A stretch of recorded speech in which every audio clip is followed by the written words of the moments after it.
আসসালামু আলাইকুম বন্ধুরা, আশা করি সবাই ভালো আছেন। আমাদের তো অনেক সময় অনেক মন খারাপ হয়ে যায়। আল্লাহ তাআলার সাথে আমাদের যখন খুব দূরত্ব হয়ে যায়, তখন আমাদের মনগুলো আস্তে আস্তে খারাপ হতে থাকে।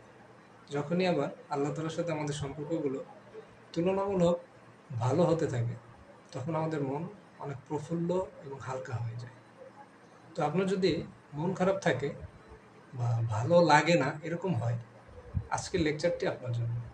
সৈয়দ মোকাররম বারী হুজুরের এই লেকচারটি শুনুন। আপনার মন যদি খারাপ থাকে, অবশ্যই মন ভালো হয়ে যাবে ইনশাআল্লাহ। নবী রহমাতুল্লিল আলামিন বলছেন, বান্দা যখন সিজদায় যায় কপালটা তার মাটিতে লাগে না, রহমানের দরবারে গিয়ে লাগে।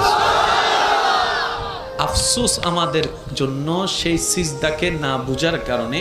আপনাদের মসজিদেও হয়তো অনেকবার আপনারা লক্ষ্য করেছেন, রুকুতে না হয় সিজদাতে না হয় বৈঠকে ইমাম যদি কোনো রকম একটু দেরি করে, 5-10 সেকেন্ড যদি একটু সালাম ফিরাতে দেরি করে কিংবা উঠতে দেরি করে, পিছন থেকে একটা কাশি নামক মিসকল চলে আসে। কাশি নামক মিসকল চলে আসে, ও ভাই তুই কাশলি কেন, তোর কি জক্কা হয়েছে? বলে যে না, ঠান্ডা লেগেছে। না তো কাশলি কেন? বলে যে হুজুরকে একটু সিগন্যাল দিলাম। কিসের সিগন্যাল? বলে যে আমার 3 তাসবিহ শেষ হয়েছে। হুজুর আপনারটা শেষ হলে আপনি এবার তুলতে পারেন, আপনি এবার মাথাটা তুলতে পারেন, আপনি এবার মাথাটা তুলতে পারেন। হুজুর আমার তাশাহুদ শেষ হয়েছে, দরুদ শেষ হয়েছে, আপনার শেষ হলে আপনি এবার সালামটা ফিরাতে পারেন। কিরে ভাই, নামাজ তো মওলার সামনে দাঁড়ানোর একটা সুবর্ণ সুযোগের নাম, নামাজ তো গুনাহ মাফের একটা জারিয়ার নাম, নামাজ তো রবের রহমত পাওয়ার একটা জারিয়ার নাম। এখানে এসে তুই তাড়াতাড়ি করছিস কেন? বলে যে আফসোস, আমি নামাজটা জেনেছি, বুঝার মতো বুঝতে পারিনি। জেনেছে তারা শুধু সপ্তাহে জুমার দিন যায়, আজকে যেমন গিয়েছে 2 রাকাতের জন্য। আর যারা নামাজ বুঝতে পেরেছে তারা তো 5 ওয়াক্ত পড়ে পড়ে হাজার ব্যস্ততার মধ্যে রাতের ঘুমটাকে হারাম করে গভীর রাতে তাহাজ্জুদ নামাজে দাঁড়াইয়া যায়। কাউকে টেনে মসজিদে আনা যায় না। ওরা হচ্ছে জান্নেওয়ালা, আমার মতো আপনার মতো। আর যারা নামাজকে বুঝতে পেরেছে, নামাজের স্বাদ বুঝতে পেরেছে, নামাজের মজা বুঝতে পেরেছে, রুকুর মজা বুঝতে পেরেছে, সিজদার প্রশান্তি বুঝতে পেরেছে, তাদেরকে টেনে সিজদা থেকে তোলাও যায় না। সেজন্য এখন আপনারাই সিদ্ধান্ত নেন, কি জানার তলে থেকে ঝগড়া করবেন নাকি বুঝার তলে থেকে মওলার সাথে প্রেম করবেন। আপনাদের ব্যাপার, এটা আপনাদের ব্যাপার, আপনাদের ব্যাপার, যার যার ব্যাপার। সব একটা কথা বলি, আল্লাহ আমাদেরকে দুনিয়াতে যতটুকু বিশা দান করেছেন, অর্ধেক হায়াত শেষ, বাকি আছে আমাদের অল্প একটু। ভাইয়া ভাইয়া একটু বাকি আছে, আমারও আপনারও, আমাদের সবার।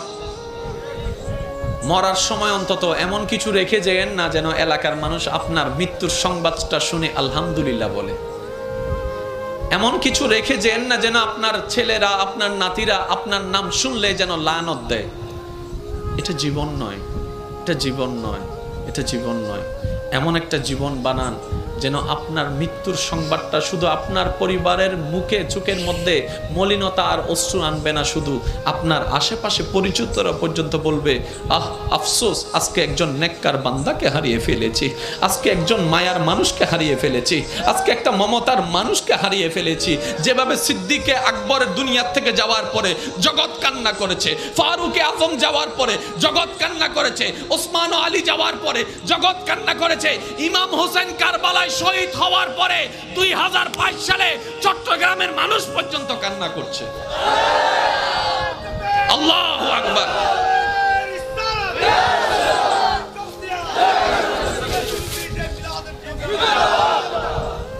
কে দিছে? কে দিছে এটা? মাশাআল্লাহ, মাশাআল্লাহ, মাশাআল্লাহ, আলহামদুলিল্লাহ। আমি রাখছি, সবাই বলেন একবার মারহাবা। তাহলে একটার নাম জানা। অনেকে বলবেন, হুজুর এই জানা এবং বুঝা শব্দ নিয়ে এতক্ষণ সময় পার করে দিলে কেমনে হবে? ভাই, জানতে বেশিক্ষণ লাগে না, বুঝতে একটু সময় লাগে। এবার আসেন, জানাটা হয় কোন জায়গায়, বুঝাটা হয় কোন জায়গায়। মনোযোগ, মনোযোগ আছে। এবার আগে একটা কথা আমি শুনতে চাই, ওলামায়ে কেরাম এবং মুরব্বীরা যারা স্টেজ আছেন, আপনারা কেউ রেসপন্স দিবেন না, শুধু আমার ভাই যারা আছেন রেসপন্স দিবেন। সফল হতে চান না ব্যর্থ হতে চান? আরেকটু জোরে। কবর কি অন্ধকার বানাতে চান না আলোকিত বানাতে চান? হাসরে কি বেইজ্জত হতে চান নাকি ইজ্জত পেতে চান? জাহান্নাম পেতে চান না জান্নাত পেতে চান? আর এই সবগুলা পাওয়ার জন্য একজনকে খুশি করতে হবে, তিনি কে? সুতরাং আল্লাহকে যদি খুশি করতে মনেই চায় তাহলে কিছু কাজ করতে হবে, কিছু কাজ বাদ দিতেও হবে। এমনি তার হবে না, কিছু কাজ করতে হবে, কিছু কাজ বাদ দিতে হবে। এবার আসেন, জানা আর বুঝা। আমরা জানি কোন জায়গা থেকে আর বুঝি কোন জায়গা থেকে, এই জিনিসটা একটু আইডেন্টিফাই করার দরকার। আচ্ছা আচ্ছা, এটা কি? আমি তো কিচ্ছু বলিনি, আপনারা বললেন সবাই মোবাইল, কিন্তু কেউ এটাকে লাইট বললেন না কেন? শুনুন, এই জিনিসটা সর্বপ্রথম যখন আপনি দেখেছেন জীবনে, কখন দেখেছেন আপনার মনে নাই, কিন্তু যখনই দেখেছেন, চিনেছেন, এটাকে মোবাইল নামে আপনি চিনেছেন, পরিচয় করনেওয়ালা মোবাইল নামে পরিচয় করায় দিয়েছিল। ওই দিন থেকে আপনার চোখের ক্যামেরা সেটাকে ছবি তুলেছিল। ওই চোখের ক্যামেরাটা ছবি তোলার সাথে সাথে সেটা মেমোরি কার্ডে সেভ হয়েছে। আর মেমোরি কার্ডে সেভ হওয়ার সময় এখানে লেখা ছিল মোবাইল। সেজন্য আপনার ব্রেন যতদিন ঠিক থাকবে, আপনাকে জিজ্ঞেস করার সাথে সাথে আপনি মোবাইল বলবেন। যেদিন এটা নষ্ট হয়ে যাবে, যখন সব সফটওয়্যার সবগুলো আউলা জাউলা হয়ে যাবে, মেমোরি কার্ড যখন ফরম্যাট হয়ে যাবে, সেজন্য পাগলকে বললে পাগলে চিনে না, কই মোবাইল দেখাইলে সে বলে যে লাইট, লাইট দেখাইলে বলে মাইক্রোফোন, মাইক্রোফোন দেখাইলে বলে বলি গড়ি। ব্যাপারটা কি? কারণ ওখানে সিস্টেম সবগুলা নড়ে গিয়েছে। মনে রাখবেন ভাইয়েরা, জানাটা হয় এখানে, জানাটা সেভ হয় ব্রেইনে, বুঝাটা আসতে হয়। আরেকটু জোরে বলেন না রে ভাই। জানাটা হয় এখানে, এটা আমার নয়, সবার। জানাটা হয় এখানে, বুঝাটা হয় এখানে। এবার সমাজ অসুন্দর হচ্ছে মানুষের কারণে, পরিবার অশান্তি হচ্ছে কোনো না কোনো মানুষের কারণে। কি নষ্ট হয়ে গেল মানুষটার? হাত বলে যে না, নাক বলে যে না, বলে যে মনটা নষ্ট হয়ে গিয়েছে, মনটা নষ্ট হয়ে গিয়েছে। এই মানুষটার মনটা যদি সুন্দর হয়, সব কিছু সুন্দর হয়। মাকে জানলাম, বাবাকে জানলাম, স্বামীকে জানলাম, স্ত্রীকে জানলাম, বড় ভাইকে জানলাম, ছোট ভাইকে জানলাম, ন্যায় কি জানলাম, অন্যায় কি জানলাম, ভালো কি জানলাম, খারাপ কি জানলাম। পারি না কেন? বলে যে মন থেকে বুঝাটা হয় নাই, মন থেকে বুঝাটা হয় নাই। যখন আপনার জানাটার সাথে মনের বুঝাটা চলে আসবে, আপনি তখন বুঝতে পারবেন আপনার জান্নাত। আপনার মাকে দেখলে শুধু মা মনে হবে না, মনে হবে একটা জান্নাত আসতেছে, জান্নাত আসতেছে, জান্নাত আসতেছে।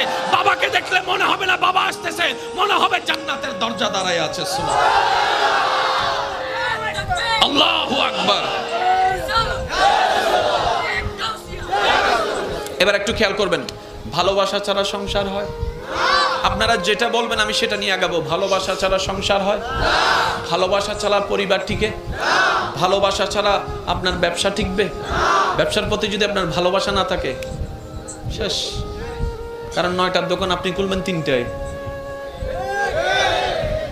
কাস্টমার একটা আসছে, আপনার ওই বোরিং লাগছে, ব্যবসা ব্যবসা। তাহলে ভালোবাসা ছাড়া ব্যবসা টিকবে? আপনার যে চাকরি করেন সেই চাকরির প্রতি আপনার যদি ফিলিংস কাজ না করে, চাকরিতে যাওয়ার ইচ্ছা থাকবে না, না গেলে 3-4 দিন আপনার চাকরি শেষ। তাহলে ভালোবাসা ছাড়া চাকরি টিকবে? জোরে বলেন না, ভালোবাসা ছাড়া চাকরি টিকবে? আপনাদের ঘরে যারা রান্না বান্না করে আপনাদের জন্য, আজকে গিয়ে ওনাকে একটু জিজ্ঞেস করবেন, ও মা, ও বউ, ও বোন, এই যে গরমকালে তুই গরমের মধ্যে তুই যে আগুনের সামনে বসে রান্না করিস, তোর কি কষ্ট হয় না? এত কষ্ট তুই সহ্য করিস কেন? তখন স্ত্রী বলবে, স্বামী তোমার জন্য, স্বামী তোমার জন্য, স্বামী তোমার জন্য। মা বলবে, সন্তান তোদের জন্য করি, তোদের জন্য করি। বোনে বলবে, ভাই তোদের জন্য করি, কারণ আমি তোকে এখান থেকে ভালোবাসি, এখান থেকে ভালোবাসি। ওই ভালোবাসার যখন অনুভব হয়, গরম আর গরম লাগে না, গরমের উপরেও শক্তিশালী হয়ে যায় ভালোবাসা। এবার আমি আওয়াজ দিব, সবাই আমাকে ফুল ভলিউমে আওয়াজ দিবেন। ভালোবাসা ছাড়া সংসার টিকে, ভালোবাসা ছাড়া পরিবার টিকে, ভালোবাসা ছাড়া ব্যবসা হয়, ভালোবাসা ছাড়া চাকরি হয়, ভালোবাসা না থাকলে পড়ালেখা হয়, ভালোবাসা না থাকলে কোনো কিছু হয়। তাহলে ভালোবাসা না থাকলে নামাজ কিভাবে হবে? ভালোবাসা না থাকলে রুকুটা কিভাবে হবে?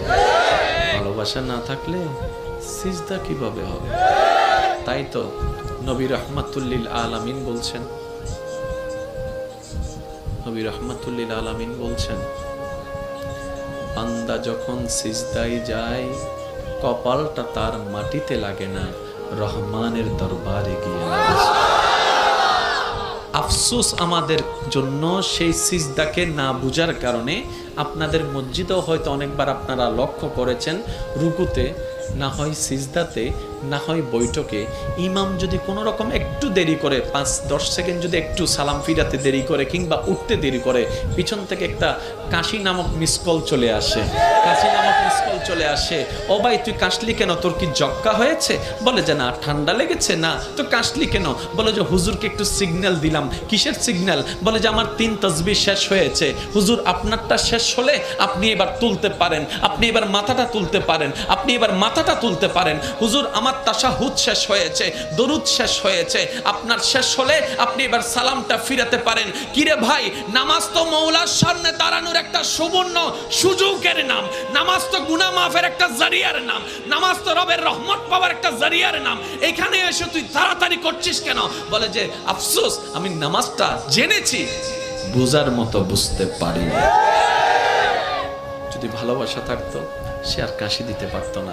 সে বলতো যদি সিজদায় এতটুকু আরেকটু থাকতে পারি।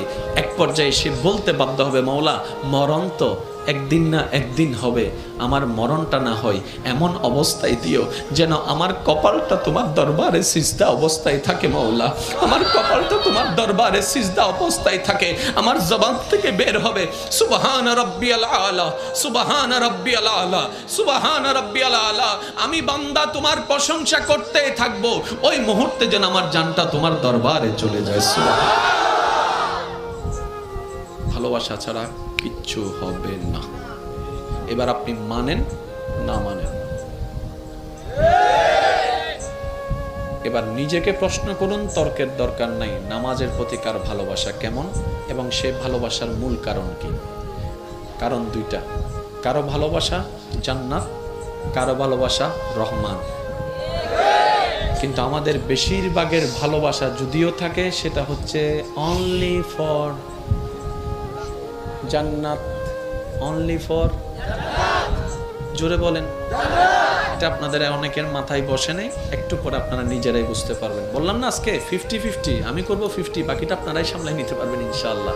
স্যার দেখি একবার যার যত শক্তি আছে মহব্বত নিয়ে একবার দরুদ শরীফ পড়েন। আল্লাহুম্মা সাল্লি আলা।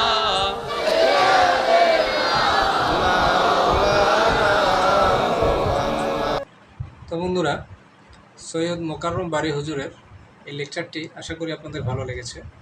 ভিডিওটি ভালো লেগে থাকলে অবশ্যই লাইক করবেন, চ্যানেলটি সাবস্ক্রাইব করবেন এবং কমেন্টে আপনার মূল্যবান মতামতটি জানাবেন।